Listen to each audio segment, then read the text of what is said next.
Les amis de la famille, bonjour. Petit tuto aujourd'hui pour indicateur rapport engagé pour SV650 à carburateur.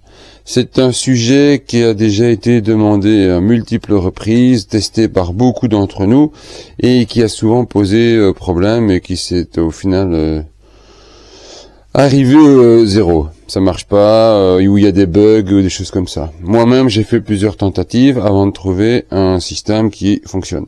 Ok. Aujourd'hui, je vous partage ma technique, mon plan, et ça fonctionne. Je l'ai déjà réalisé.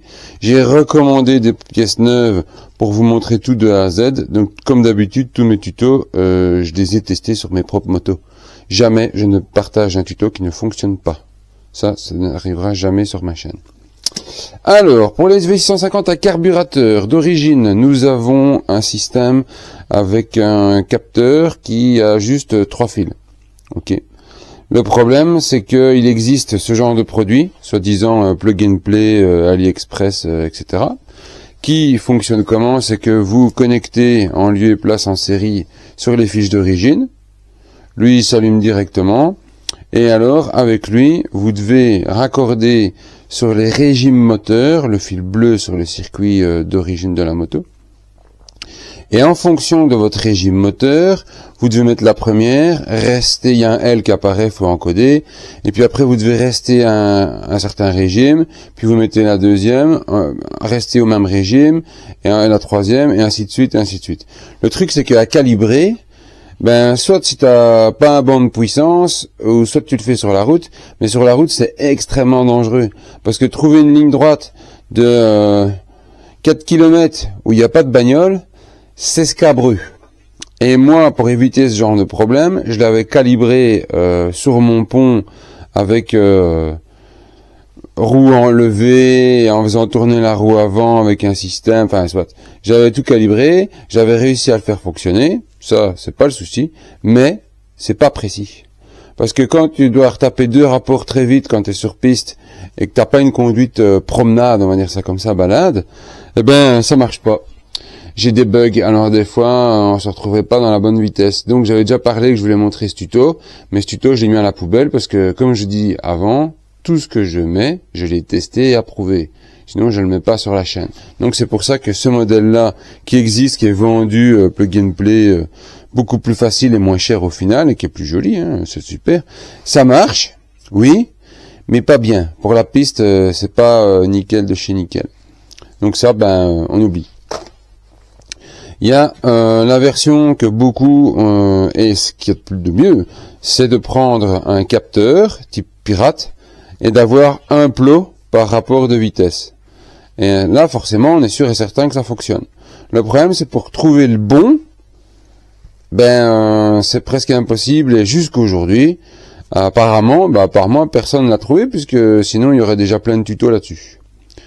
Moi, j'en ai acheté un. Celui-ci, universel, qu'on trouve aussi sur Internet, etc., assez facilement, et un plot est égal à un fil. Ainsi, forcément, en faisant une alimentation d'un contact par rapport à l'autre, je ne sais pas avoir d'erreur de fil, puisque une vitesse est égale à un fil. Donc là, c'est ce qu'il y a de plus fiable. Le problème, c'est lui. C'est qu'on n'a jamais le point central qui est du barillet DSV. Tous ceux qu'on trouve, c'est comme ça. Et il n'y a pas le plot central. Et alors, on en trouve, mais le diamètre ici, il est pas bon, il est trop petit, donc ça flotte.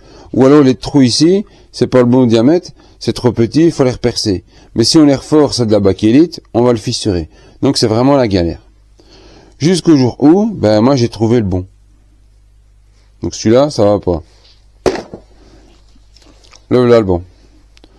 On voit tout de suite que les plots, ils ont déjà pas le même diamètre, ils sont déjà pas disposés de la même manière, ils sont disposés parfaitement comme les Suzuki.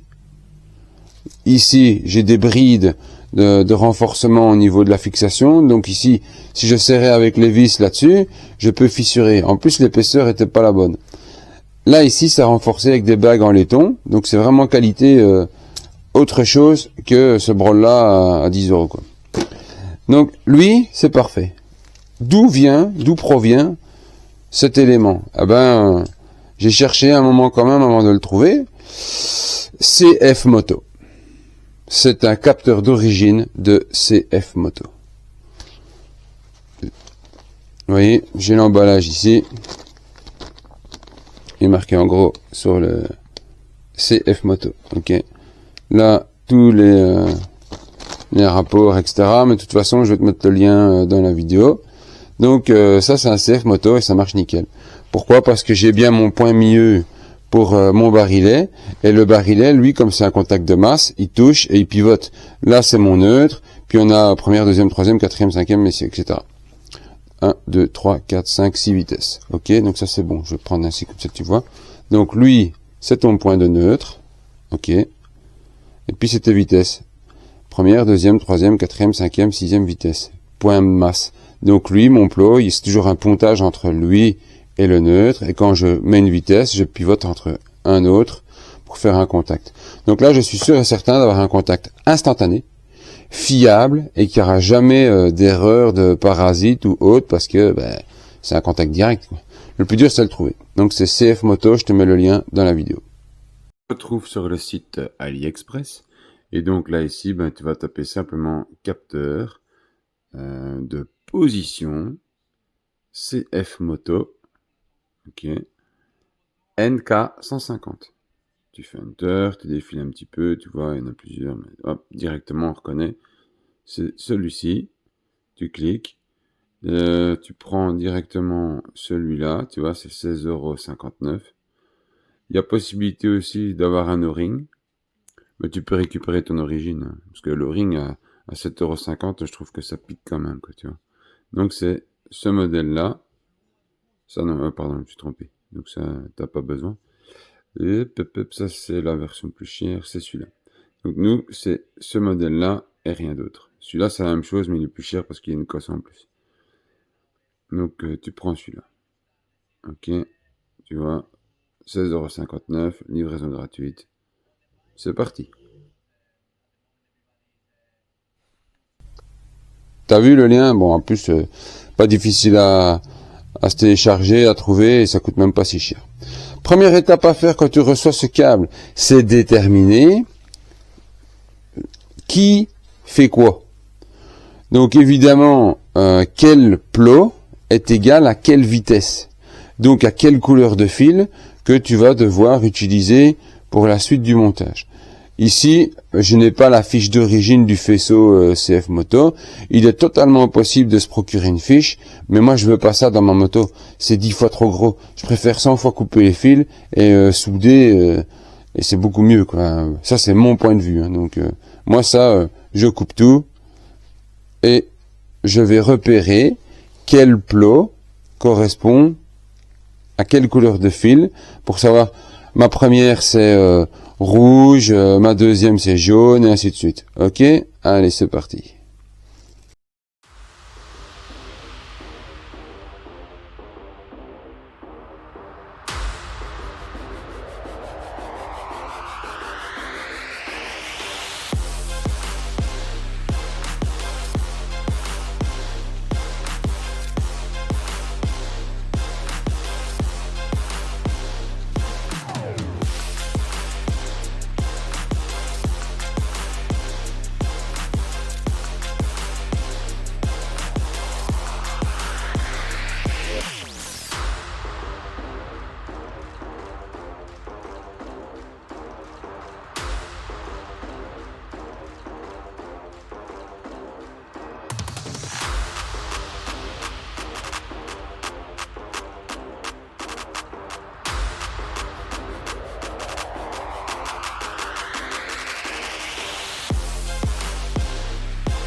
Voilà, on a déjà déterminé un petit peu quelle couleur de fil correspond à quel plot pour réaliser quel contact. D'accord? Maintenant, on va déterminer quel plot correspond à quelle vitesse. Comment j'ai fait ça? Tu vas voir, je vais le refaire Je vais le remettre dans la moto, puis je vais lever la roue, puis je vais tourner, enclencher des vitesses. Alors, avant de le monter, petite différence à signaler de mon système et de l'origine, la différence. Si je les mets côte à côte, l'origine, ici, il est un peu plus épais de 1 mm. Ok? C'est pas grave, à une condition, c'est que vous n'oubliez pas de tirer sur les ressorts qui sont sur les piges qui sont là-bas dans le fond. Ok? Parce que sinon, si vous le montez sans faire ce que je vais faire devant vous, eh bien, il est possible que le contact ne soit pas parfait, que par moment, il n'appuie pas assez, parce qu'il va pas toucher assez loin.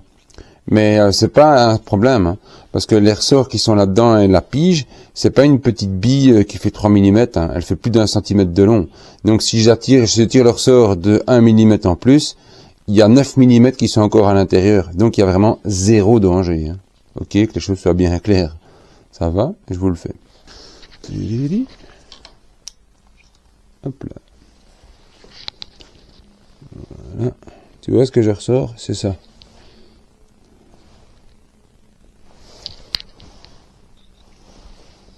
Voilà. Voilà. Donc, c'est ces petits plots ici qui viennent appuyer et toucher les contacts, d'accord? Mais avec le CF Moto, comme il est 1 mm plus mince, eh bien si la compression du ressort n'est pas un peu plus étendue, il est possible, ça fonctionne sans, hein, ça fonctionne sans. Mais selon l'âge de votre moto et les kilomètres qu'elle a, je ne connais pas l'affaissement de vos ressorts. Donc, pour être sûr à 100% que mon tuto soit efficace et que ça vous convient parfaitement, il suffit simplement de prendre les petits ressorts, de les étirer un petit peu, et alors vous les remontez, c'est tout. Voilà. Vous lui faites prendre 1 mm de plus. J'essaie de mettre côte à côte, hein, c'est pas facile. Voilà, tu vois. J'ai augmenté celui-là, et ça c'est l'origine. Donc tu fais juste une petite traction sur ton ressort, de manière ridicule, et c'est tout. Histoire que si ta moto, elle a déjà 40 000 km, bah, tes ressorts, ils ont déjà été écrabouillés depuis 10 ans, 20 ans, peut-être 25 ans. Donc il n'est pas garanti qu'ils soient encore en bonne santé. Donc c'est juste un petit point qu'il faut faire pour être sûr qu'il n'y ait pas de soucis. C'est juste de la prévention. C'est pas obligatoire, mais moi je le fais. Parce que celle-ci, elle a des kilomètres. Quand tu as étiré un petit peu tes petits ressorts, hein, bah, tu peux simplement les remettre dans la transmission. Voilà. Hop, pas compliqué. Puis après tu reprends tes petits plots et tu les remets, les frotter, soit propre. Tu les remets simplement contre.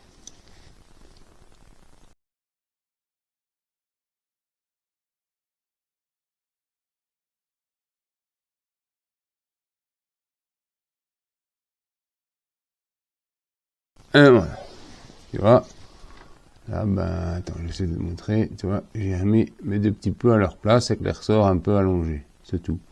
Et puis, ben là, tu montes ton nouveau. Alors, c'est pas obligatoire. Mais moi, je vais mettre un tout fin cordon de pâte à joint autour, hein, parce qu'il y a l'o-ring type origine. C'est pas besoin de plus normalement, ce n'est pas nécessaire, mais moi je préfère parce que avoir des fuites sur la piste quand tu t'es fait 150 km pour aller rouler, parce que t'as pas voulu mettre par fierté une petite goutte de pâte à joint, ben, c'était très très con. Ou téméraire, aventurier, ou en fait t'aimes bien te faire chier, quoi. Donc, parce qu'à partir du moment où t'aimes bien la moto et que t'aimes bien faire de la piste, d'office t'aimes bien te faire chier. Donc ça c'est sûr et certain. Donc un petit cordon de pâte à joint, sans exagérer non plus. Là ici, je prends mon nouveau. Je mets déjà une vis pour que de masse. Voilà.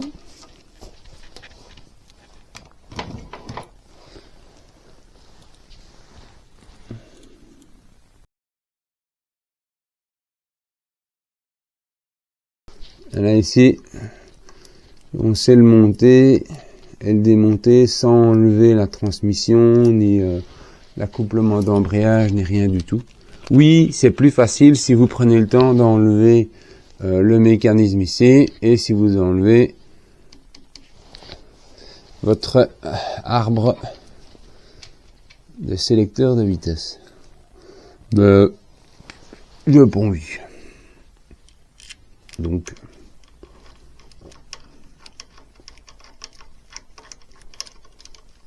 comme vous le voyez, ça marche sans. Il y a moyen de le réaliser sans devoir tout démonter. Voilà. Et voilà. Couple de serrage des vis, il n'y a pas besoin de plus que 600 newtons, parce que sinon on va flinguer le fil dans le carter. Et ça, c'est pas une bonne idée. Donc on va mettre la clé dynamométrique, on va mettre un... Hop, voilà.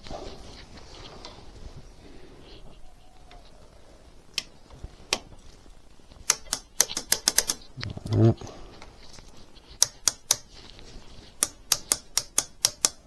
Ok, parfait. Là, ici, il nous reste à déterminer quelle couleur de fil correspond à quelle vitesse, et voir si j'ai bien un contact. Avant de faire ça, j'avais enlevé ma cale de bois. Voilà, et je vais mettre une béquille arrière, et puis on va faire les tests. Donc voilà, j'ai installé une béquille d'atelier sur la mobilette, histoire que je puisse passer des rapports, etc. On va déjà voir si j'ai mon point de neutre. Mon point de neutre, on va bouger ça. On va faire ça pour que vous voyez un petit peu mieux. Voilà, c'est mieux. Donc le point de neutre, on avait dit que c'était le bleu. Donc c'est mon fil bleu. Donc en toute logique, si mon contact de masse au travers du carter fonctionne, vu qu'ici je suis au neutre, ça doit sonner. Vous voyez, ça fonctionne. C'est bien la preuve que ma masse est bonne. Ou si je le prends là-bas, sur la boulonnerie, c'est bon. Donc j'ai bien mon neutre. Donc ça c'est bien. On va mettre la première. Voilà. Alors là je suis en première. Normalement, je dois plus avoir mon neutre. Non, ça marche pas. J'ai plus de neutre. Donc c'est très bien. La première est égale à quelle couleur de fil? Eh bien, c'est simple, je prends... Attends, je vais bouger encore la caméra. Voilà, je prends un fil. J'essaie de trouver qui est la première. Ça va être le dernier, à mon avis.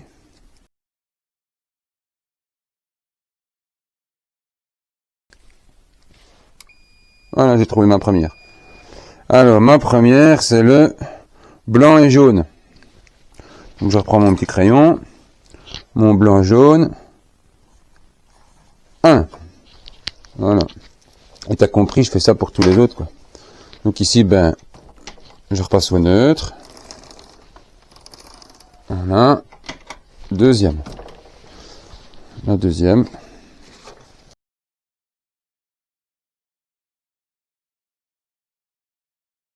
Ah, la deuxième, c'est rouge-noir. À condition d'avoir disposé l'indicateur comme moi. Hein. Ok, donc je vais te le mettre un peu mieux. Voilà, tu vois, il faut qu'il soit dans cette position. Parce que si tu le retournes, forcément, les contacts de fil ne seront pas les mêmes couleurs. C'est logique. Donc ici, on a dit que la deuxième, c'était noir-rouge. Ok. Donc, rouge-noir, ici. Deuxième. La troisième, si je regarde mon schéma et que je l'analyse, ça se pourrait que ce soit vert bleu. On va passer la 3. Voilà. On va voir si ma théorie est bonne.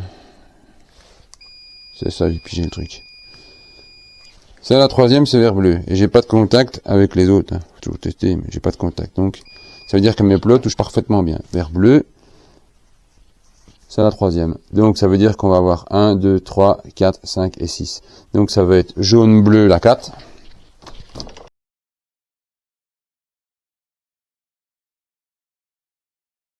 Bingo.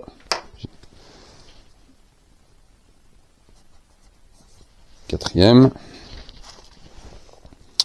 Brun rouge sera la cinquième, je présume. D'après.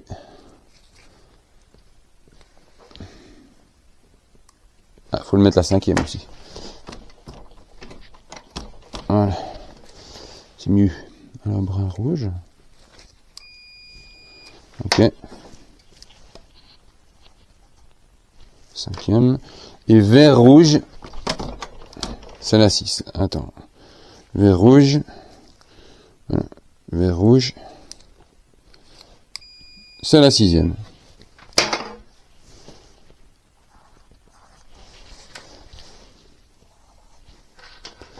Alors, nous avons déterminé que voilà un peu le schéma de mes positions, des couleurs de fil et des vitesses du capteur d'indicateur de position de chez CF Moto.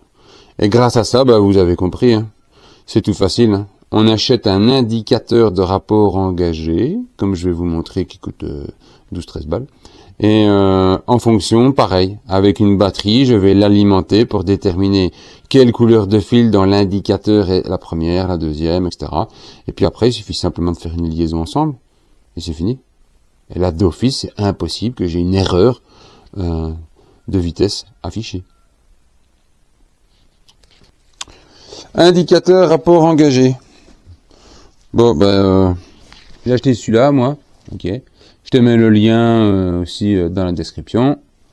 On se trouve à nouveau sur le site AliExpress. Et là, tu vas introduire dans ta barre de recherche indicateur de vitesse, voiture, ouais, voiture, super,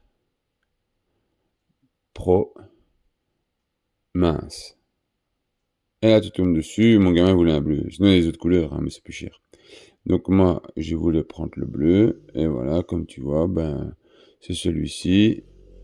Tu as tous tes fils, tes afficheurs, et il vaut 14 balles, quoi. Donc, vraiment pas la mort. Bon, maintenant que tu as vu comment le trouver, etc. Tu le mets comme tu veux. Hein. Moi, c'est dégueulasse. Je l'ai collé à la colle chaude. On dirait des restes de soirée d'un gangbang. Enfin, soit. C'est collé, c'est étanche. C'est ce que je voulais. Et le gamin, il voulait pile poil bien au milieu. Donc, ok. Comment déterminer qui et quoi? C'est-à-dire, quelle couleur de fil correspond à quel rapport? Ben, on va le déterminer ensemble. Le fil noir ici, c'est ton plus. Et les autres, en fait, c'est d'affichage de vitesse. Ok? Donc, ben, je vais reprendre mon petit carnet et mon bic pour faire mes repérages. Voilà. Alors, nous avons vert, rouge, bleu.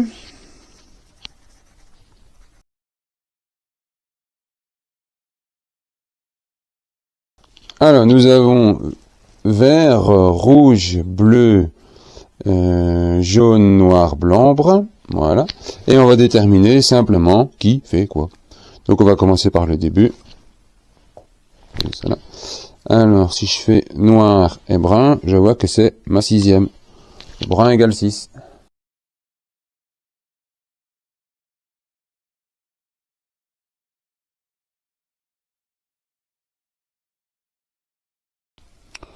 Le vert, c'est 3. Et donc, forcément, 1, 2, 3, 4, 5, 6. Le noir sera mon neutre. 0.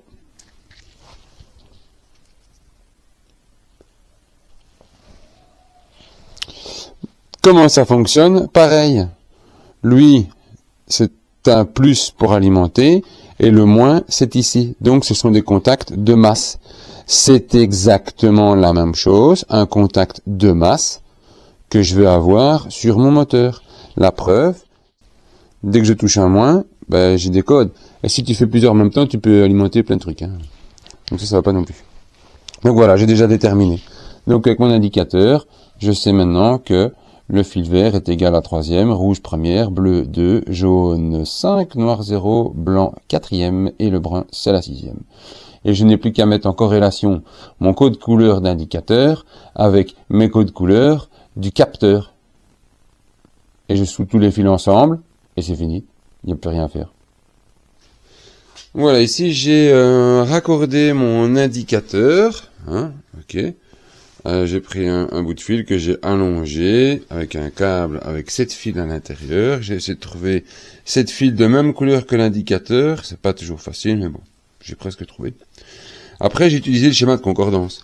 C'est-à-dire que en fonction de mes repérages de vitesse de l'indicateur, c'est-à-dire ici par exemple que le vert jaune, le vert, c'est la troisième à l'indicateur.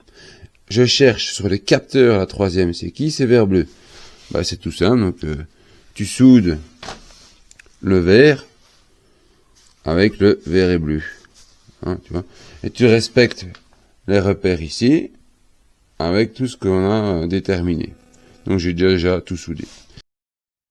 Encore une chose importante à partager, pour ceux qui ne font pas de la piste, je dis bien qu'ils ne font pas de la piste, mais qui souhaitent garder l'information du neutre qui s'allume au tableau de bord, vous pouvez faire un repérage du contact de l'origine pour savoir qui était des 3 plots, enfin 4, le contact de neutre. Ok. Là ici, j'ai fait un repérage avec mon élément ici, et donc je sais maintenant que mon neutre c'est le bleu. Donc, dans mon schéma, je vais simplement ressouder le fil bleu de la fiche du connecteur au faisceau d'origine sur mon neutre de mon système. Mon neutre de mon système, ici, on cherche après, c'était le bleu aussi. Donc, vous devez souder le fil bleu du système d'origine sur le fil bleu du CF moto. Ainsi, vous aurez l'information au tableau de bord, la lampe verte va s'allumer quand vous serez au point neutre. Parce que c'est pas obligé de le faire, mais si vous le faites pas, bah forcément la lampe sera pas allumée quand vous êtes au neutre. Mais en piste, la plupart ont déjà enlevé le compteur d'origine. Donc ceux qui veulent mettre l'indicateur mais qui font de la route et qui ont gardé le compteur d'origine, vous devez, si vous voulez, garder le point neutre, prendre le fil bleu de la fiche d'origine et la souder sur le câble bleu du CF moto. C'est tout. Bon. Moi, j'ai juste gardé ici le fil bleu. Ok. Je vais isoler tout ça, je vais faire un truc beau. Mais les autres, ça sert à rien. Pourquoi? Parce que le vert et le rouge et le noir c'était la masse. Ok. Mais la masse, on l'a déjà raccordée sur la vis qui est initialement montrée dans la vidéo. Le fil vert, c'est pour la troisième. Et le fil rouge, c'est pour dire quand tu es en deuxième au calculateur. Pourquoi? Parce que le calculateur a une petite bride sur l'allumage pour la deuxième et la troisième. Donc en faisant mon système, tu gagnes des chevaux en plus. Ça évite de t'acheter un calculateur CDI préparé ou un boîtier additionnel soi-disant de course pour enlever la bride de la deuxième et de la troisième. Donc avec mon système, c'est fini tout ça. T'as plus besoin. C'est plus nécessaire. T'as juste besoin, si tu le souhaites en gardant ton compteur d'origine, de l'information de neutre lampe allumée verte, du fil bleu. Parce que si tu le mets pas, et que t'allumes, eh ben, j'ai bien mon 0 quand je suis en neutre, mais j'ai pas ma lampe verte. Tandis que si je branche mon fil d'origine avec juste le bleu sur le circuit, tac, et ben là, en live, tu vois, t'as ta lampe verte. Si tu as gardé le compteur. Donc ça, ceux qui font de la route et qui ne font pas de piste, ou ceux qui font de la piste mais qui ont gardé le compteur d'origine, si vous voulez la lampe verte, il faut simplement souder le fil bleu sur le fil bleu du contacteur, enfin du capteur CF moto. C'est tout. Alors moi j'ai laissé tous les câbles dans le faisceau, mais j'ai branché que le bleu comme tu as vu. Pourquoi j'ai fait ça? Parce que ça rigidifie un petit peu ma tension, et c'est plus solide, on va dire ça comme ça. Qu'est-ce qui se passe si toi tu veux te faire chier à souder tous les fils? Ah mais moi je veux ressouder la deuxième, la troisième, et j'aime bien perdre des chevaux, c'est mon kiff parce que je mange des graines de quinoa, des graines de chat, et va te faire foutre. Va te faire foutre. Ça sert à rien. La plupart veulent gagner des watts, et toi tu vas aller ressouder des fils qui vont t'en faire perdre. Mais mon gars, alors fais pas de la piste, hein, fais pas de préparation sur ta moto, hein. Roule en 125 et fous-nous la paix, quoi. Donc tu mets juste ton fil bleu, et c'est tout. Ok? Ben. Lui, il suffit simplement de le mettre sur un plus appelé contact. Donc tu peux piquer dans l'alimentation de la fiche du compteur. Donc ça c'est super, il n'y a pas de souci. Donc c'est ce que je vais faire, je vais piquer ici un plus. Et alors, bah c'est fini. Alors, pour trouver un plus après contact, eh ben c'est le orange rouge. Donc dans ta fiche du compteur, voilà. Ici tu vois, j'ai défait et dénudé sans le couper, tu vois, le orange rouge, d'accord? Et donc ici tu vas devoir souder ce fil d'alimentation à cet orange rouge. Et alors quand tu mets ton contact, il sera alimenté. J'ai bien mon 12 volts. Donc c'est bien le orange ligné rouge que tu vas souder ton fil d'alimentation de ton indicateur. Tu vas le connecter dessus, tout simplement. Voilà. Là. C'est nickel, c'est soudé. Clac. On va remettre tout comme il faut.